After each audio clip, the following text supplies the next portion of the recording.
जीवन में हम बहुत बड़ी गलतियां करते आते हैं। प्रसाद को लेके खा के हाथ नहीं पोंछना झूठे। प्रसाद कोई दे, हाथ में प्रसाद ये दोनों हाथ से लो, पहले उसे प्रणाम करो, उस प्रसाद से कहो हे शिव स्वरूप, हे राम स्वरूप, ये अंदर जाएगा, मेरा जीवन बदल जाएगा। 1 मिनट भगवान का स्मरण करके फिर उस प्रसादी को पाओ और हाथों को साफ करके धो। प्रसाद खा के हाथ नहीं पोंछना है, प्रसाद लेके सर से लगाना है, फिर खाना है। मगर हम पहले खाते हैं और फिर हाथ, क्योंकि उन्हें मालूम है कि रुमाल कपड़ा तो है नहीं, या पोंछ लो। जिसने प्रसाद खाने के बाद झूठा हाथ फैल लिया वो अपवित्र हो जाता है, सूदक लग जाती है उसे। इसलिए प्रसाद खा के कभी हाथ नहीं फेरना। देवराज नाम का ब्राह्मण जो शिव कथा को सुनने से यमलोक गया और यमलोक से शिवलोक आया।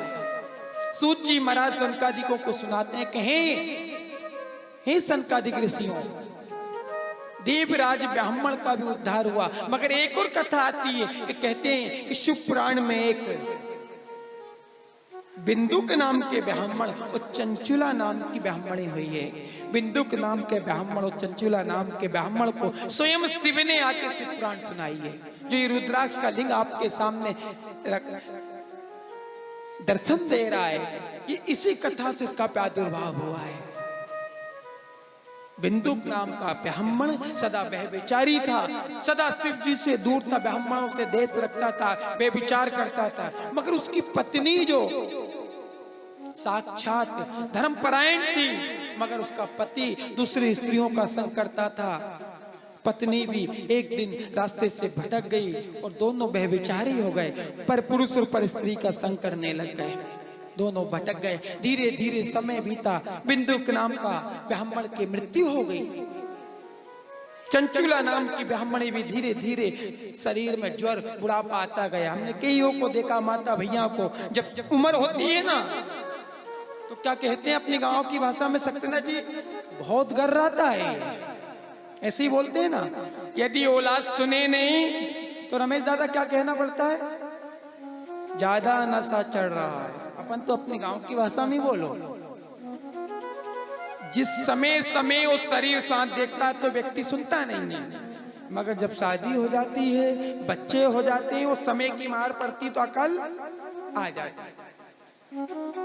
चंचुला नाम की ब्राह्मणी भी व्यभिचारिणी हो गई, मगर धीरे धीरे समय बीता। एक दिन वो भी प्रभात क्षेत्र महाबलेश्वर श्री गोकर्ण क्षेत्र में जब साक्षात शिव महाबलेश्वर रूप में विराजमान है, इस गोकर्ण क्षेत्र में पहुंची है। ब्राह्मण शिव की कथा सुना रहे तो कहा है कि जो पुरुष पर स्त्री का संग करता है, जो नारी पर पुरुष का संग करती है, सपने में भी पति के होते हुए, पति कोड़ी हो, कुष्ठी हो, कैसा भी हो, यदि स्त्री अपने पति के होते हुए पर पुरुष को से बात भी करती है तो उसे नरक भोगना पड़ता। वो नरक का वर्णन व्यासपीठ से हम नहीं कर सकते, ऐसा ऐसा कहा गया है। कहते हैं वो चंचुला नाम की ब्राह्मणी जब उसने शिव कथा को सुना तो वो कांप उठी, रो दी, ए महादेव, हे मेरे शिव, मैंने तो जीवन भर पाप करा है, अपराध करा है, मेरा क्या होगा, मैं किसकी शरण में जाऊं। चंचुला आज ब्राह्मण की शरण में गई। हे ब्राह्मण देवता, मैं तो पापन हूं, मैं कैसे शिव पुराण कराऊं, कैसे सुनूं। ब्राह्मण ने कहा, देवी तुमने एक महाशिव की कथा को सुना तो तुम्हारा मन पवित्र हो गया, तन पवित्र हो गया है, तुम भी शिव पुराण को सुनो।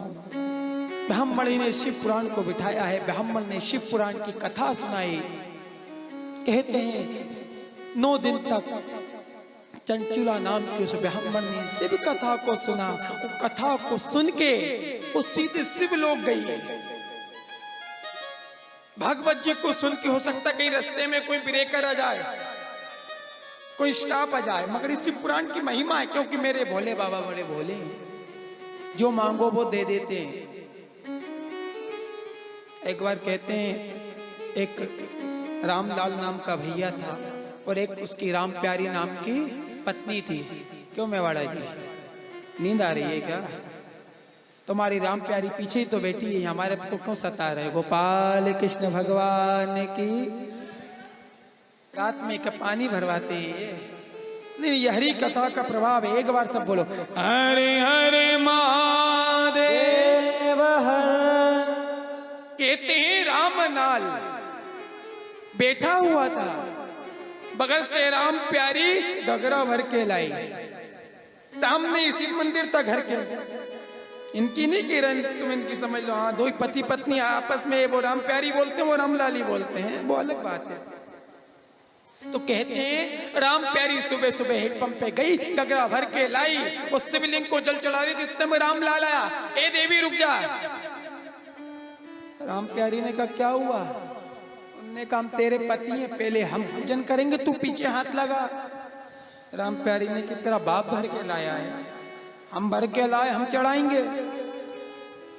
शर्मा जी अपने साथ तो नहीं होता ना ऐसा, क्यों भैया? ओम भैया है ना, ये हमारे रामलाल है, उनकी सुना रहे हैं मंडी दीप की, नहीं तो तुम तुम्हारे पड़ोसी की समझ लो, है ना। अपनी अपनी कहानी समझ लेना, नहीं तो हमारे सक्सेना जी की समझ लो। अकेले आए हो ना, राम प्यारी तो साथ में नहीं है, नहीं तो रूठ जाए। कहते हैं राम प्यारी गगरा भर के लाई, शिव जी को चढ़ाने लगी, रामलाल ने हाथ पकड़ लिया, मैं चढ़ाऊंगा। राम प्यारी ने कहा मैं चढ़ाऊंगी। ऐसे करते करते 1 घंटा बीत गया। रामलाल और राम प्यारी का एक लड़का था राम किशोर, वो देख रहा था, उन्होंने कि क्या कर रहा है दोनों। पिता ने कहा जल बेटा पहले मैं चढ़ाऊंगा, राम प्यारी ने कहा मैं चढ़ाऊंगा। बेटा ने कहा तुम दोनों छोड़ो, पहले हमें चढ़ा लेना, तुम लड़ते रहना, हमें दूसरा काम करना है।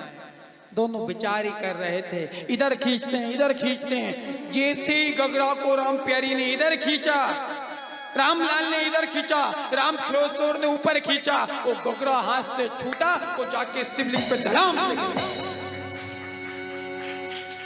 जैसे ही शिवलिंग पे जाके गगरा गिरा, ऊपर कहते कैलाश पे बैठे शिव जी ने माथा पकड़ लिया। पार्वती, तो क्या धतूरा ज्यादा खा लिया क्या? पार्वती, हुआ क्या कि किसी भगत ने आज गजब का लोटा चढ़ाया है। पार्वती ने कहा हाथ उठाना, हाथ उठाया तो सूज गया, गुम्बा हो चुका है, सूज गया। क्यों भैया बाहर वालों, आवाज आ रही है? ये स्क्रीन चल रही है, एलईडी के बंदे चल रही है, आओ जे हो। तो कहते हैं जब उसका सर सूज गया, उचक आया। पार्वती ने कहा क्या हुआ? कि वो स्वदेश नगर में राम प्यारे रामलाल ने राम किशोर रहते न घर के सामने मंदिर ने जल चढ़ा रहे थे, तो ये हाल करा। पार्वती ने की धतूरा भात में खाना, पहले उन्हें दर्शन दो जाके, नहीं तो आज माता फोड़ा, कल ना जाने क्या क्या तोड़ेंगे। गए शंकर जी, तत्काल प्रकट हो गए, हरे हरे महादेव। जैसे ही भगवान प्रकट हुए, रामलाल तो फूले नहीं समाए कि जिंदगी भर जल चढ़ाया तो आए नहीं बाबा जी, और आज लोटा मारा तो प्रकट होगा। हमें क्या मालूम, हम पहले दिन ही खींच के देते। जिंदगी भर जल चढ़ाया, बिल पत्र चढ़ाए, समी पत्र चढ़ाए, धतूरा भांग चढ़ाई, तो बाबा प्रकट नहीं हुए। और एक दिन गगरा फेंक के मारा तो प्रकट हो गए। रामलाल भी खुश। बोले बाबा ने कहा हम तुम्हारे परिवार की भक्ति से प्रसन्न, मांगो। रामलाल ने कहा मुझे तो बस एक चीज चाहिए। राम प्यारी ने हाथ पकड़ लिया, भर के लोटा हम लायो, मांगो तुम। बोले बाबा ने कि लड़ो मत, तीनों को एक एक वरदान देंगे, चिंता मत करो, लड़ो मत। एक रोटी थोड़ी नहीं है, 3 रोटी, तीनों को एक एक देंगे। ठीक है। रामलाल ने कहा पहले हम मांगेंगे। इतने में राम प्यारी बोली नहीं, पहले हम मांगेंगे। ये मांगो, तू मांग ले। राम प्यारी ने इधर उधर देखा, शादी का सीजन चल रहा है, कार्ड घर पे बहुत सारे रखे, ब्याह में जाना है, फेयर लवली है नहीं, पॉन्स पाउडर है नहीं, फेशियल कराने जाना पड़ेगा, और क्या क्या होता मैया है ना, जो भी व्यवस्था है। तो उनने कहा इतनी कौन बचेगा? उनने कहा एक काम करो, उम्र 60 की हो गई है। बोले बाबा तुम मुझे 18 साल की बना दो। बोले बाबा ने कहा तताश तुझा, 18 साल की बना। जैसे 18 साल की बनाई, राम प्यारी रामलाल को देख के हंसे, क्योंकि रामलाल के तो 3 दांत गायब। अब राम प्यारी तो 18 की और रामलाल 68 के। वो 60 से 18 पे आ गई, वो इधर 68 के। राम प्यारी आसपास घूम के पर कम्बल लगाया, बोलो बुड्ढे बाबा घर पड़े रहे ना, अपन तो शादी में जाएंगे सब जगह, और अपन तो बाकायदे 18 के बन गए। उसी समय फोन लगाया बहन को, भाई को, सबको, मैं आ रही हूँ, 18 की हो गई। रामलाल ने कहा रुक जा, मेरा नंबर भी आएगा, मेरा भी आएगा। बोले बाबा ने कि तुम भी मांगो। बहुत हंस रही थी राम प्यारी।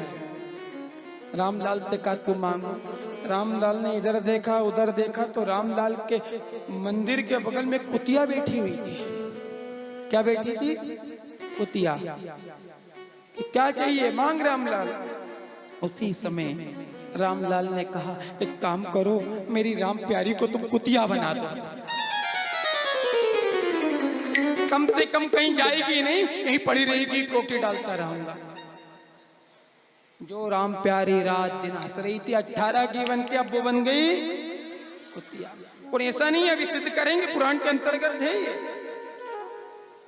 कुतिया बना दिया। अब राम प्यारी बन गई कुतिया और रामलाल 68 के खुश।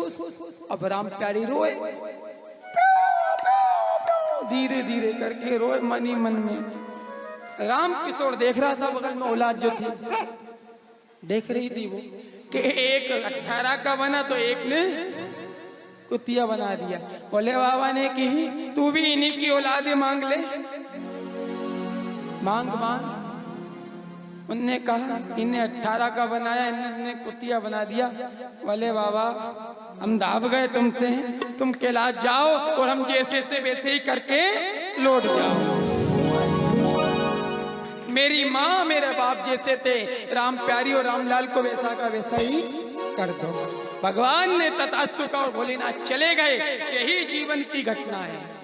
हमें मांगना भी नहीं आता, हमारे सामने भगवान आते हैं। कोई आयु मांगता है, कोई सौंदर्य मांगता है और कोई धन मांगता है। अरे मांगना है तो क्या, राम मेरे से मांगो।